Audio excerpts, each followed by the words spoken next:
Hello and welcome to Reticuli Today. Uh, in this episode, I would like to give you some answers on the Ariel School UFO incident in Zimbabwe. But before we start begin with the answers, I would like to give you a brief description of what happened uh, on September the 16th in 1994. In 1994, in Zimbabwe, there was a school with students aged between, I think, 5 and 14. They were playing in their recess on the playground at school. The teachers were inside in a conference in a certain room. And what happened is there were three silvery objects in the sky. One of them landed about 300 feet away from the children, and they were entities coming out of the craft, and they were described as what we know as the archetype of the gray alien. Big eyes, like 4 foot tall and gray in appearance, dark, black, big black eyes. So, um, yeah, and the beings were communicating with the children by telepathy, and they were projecting images into the brains of kids about the Earth's future, like the environment was completely destroyed, no water, dried trees, and desert-like scenes. And yeah, the kids were examined by a psychiatrist from Harvard, who came to the location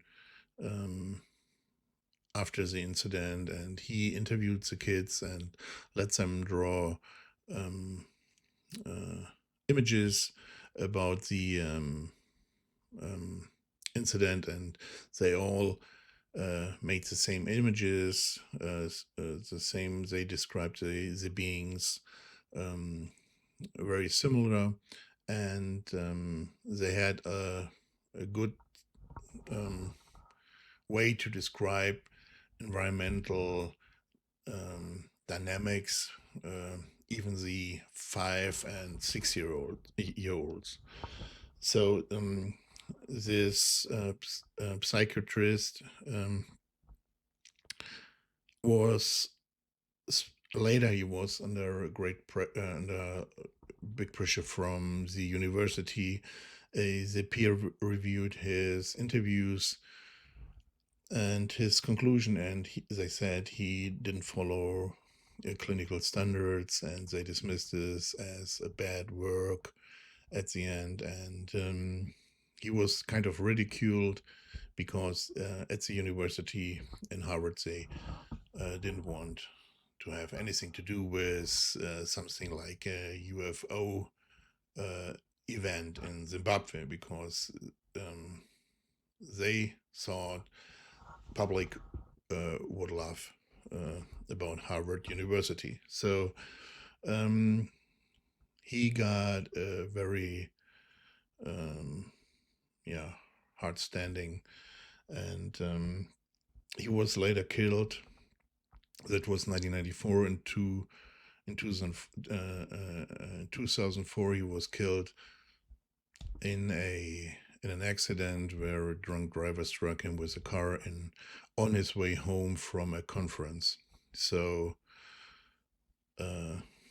very coincidental, if you ask me. But yeah,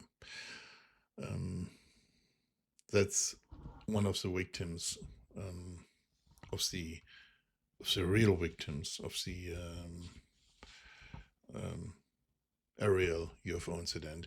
He diagnosed the children with as traumatized from the event, and he believed that all of them were telling the truth about the event. So It took about 15 minutes. They came, landed, came out. They communicated with telepathy, and then they left. So, okay. We start with why did they come? So, first of all, they landed exactly there on purpose.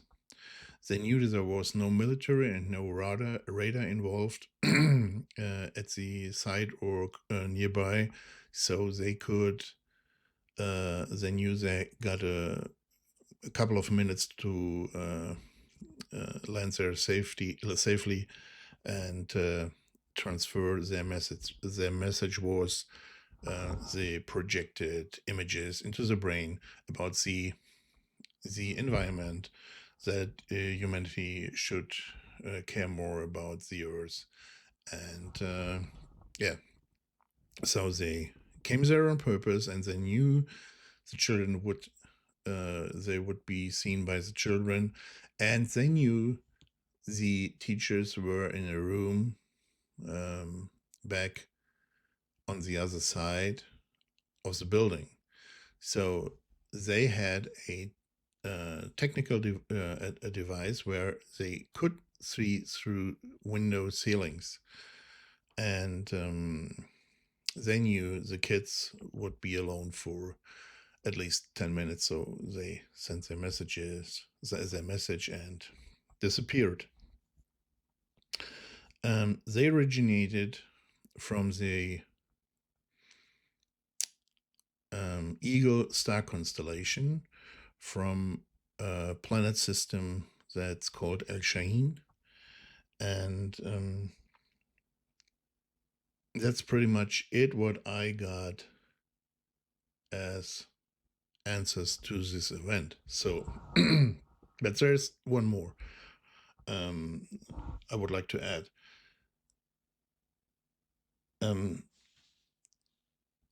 They came on purpose, and these beings from the Eagle star constellation appeared in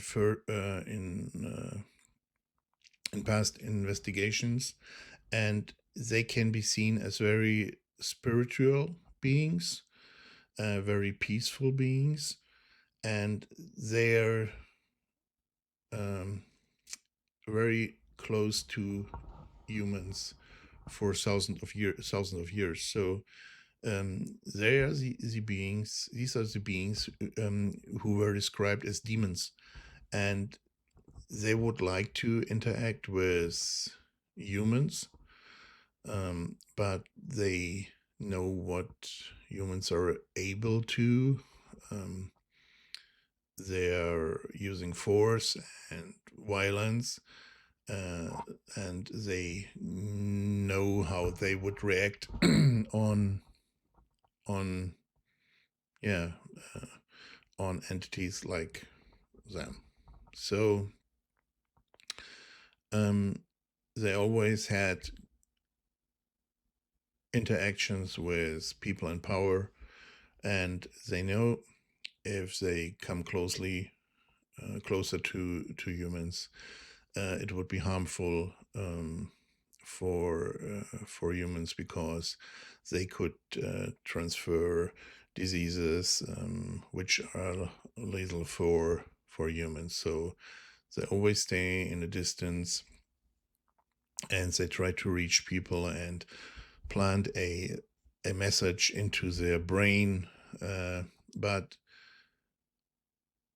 it wasn't successful, because this event, or this incident, later was dismissed as hoax, as a hysteria because of HIV and AIDS. But in the mid 90s, the AIDS or HIV hysteria was long gone, because the hysteria was in the mid 80s, and like the end of the 80s. The first famous person was Rock Hudson, who was diagnosed with with AIDS, and then a hysteria began, because they said only gay people would get it, or gay people are the most common people to get it because they live in, like in sin, and they have a very unhinged sexual life. So this was the hysteria back in the 1980s, and in the mid 90s. This has nothing to do with hysteria about HIV or AIDS. This is nonsense. So it was dismissed as a hoax, and a lot of people tried to debunk it. So it ended like many UFO incidents, like the one in Virginia, in a dead end. Virginia and the Ariel UFO incident is, for me, is the most legit and best documented UFO incident that ever happened, with witnesses. There were in Zimbabwe, there were about 60 students who have seen the craft, and later described very similar situations and the appearance of the beings. So this is the best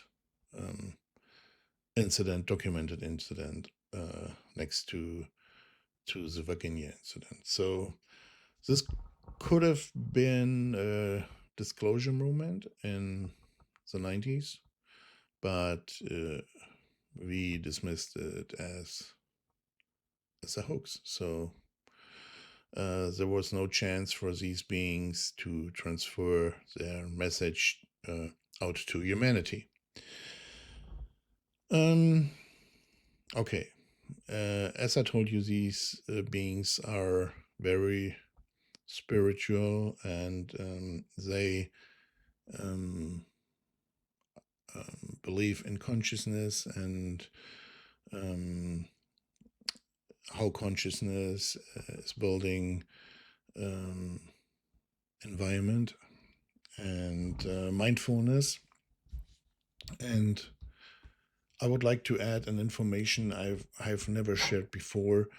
These results I'm just presenting you a couple of years old, so they're not new, but there is one information that has never been published before, and I was thinking about to publish it, because if you publish a certain kind of information, it's because it's a symbol, and the symbol could be misused for fakes and hoax. So I don't know if I share this knowledge. I don't know if it's even worth sharing it, because as soon as you share it, everything could be faked. So okay.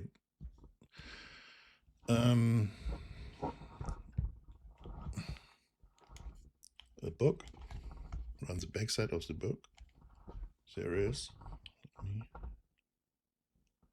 okay, there is this symbol. Wait, okay, you can see the arc, the turned around U, and then there is an arrowhead with a peak up, and a dot and a line underneath. So if you see, and I promise you, what I tell you now is no speculation, is no hocus pocus, is for 100% true.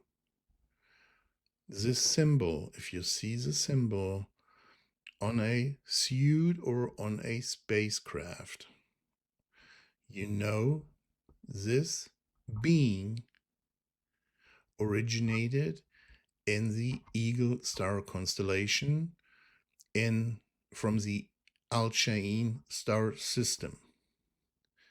I promise you, this is absolutely true, and this is not bogus, because this is written down in classified UFO documents.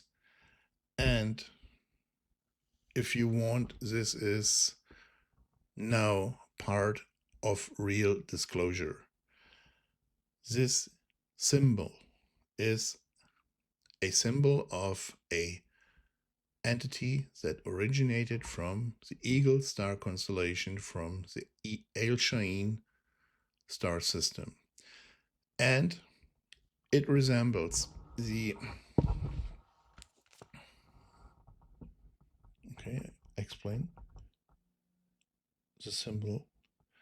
The arc above symbolizes the outer core of a anti-gravity generator. The V, the turned around V, and the dot symbolizes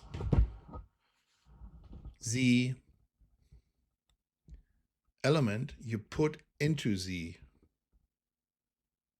generator or reactor. So it's not very epic, it's not very heroic, it's just a technical symbol of how their anti-gravity devices work. So if you see these images, and I promise you, absolutely true, and it's absolutely you can absolutely read it in classified documents. These beings or these crafts originated from the Eagle star constellation, and they're not interdimensional beings. They have their origin on a physical planet. I forgot how many light years away, but they originated there, and there they are visiting us, or are very close to our planet all the time, and they interacted with people in power and people throughout human history. And if you remember God Cone, he was one of them. God Cone with the Inca people, he was one of them. So if you ever see the symbol, you know where it belongs to. I hope you enjoyed this information. I hope to see you next time. If you like, please subscribe to the channel. It doesn't cost you anything. Or follow me on X, and you support us. You support our work. Or if you like, you can buy this book. I never did any ask you to buy this book, but with buying this book you support my work.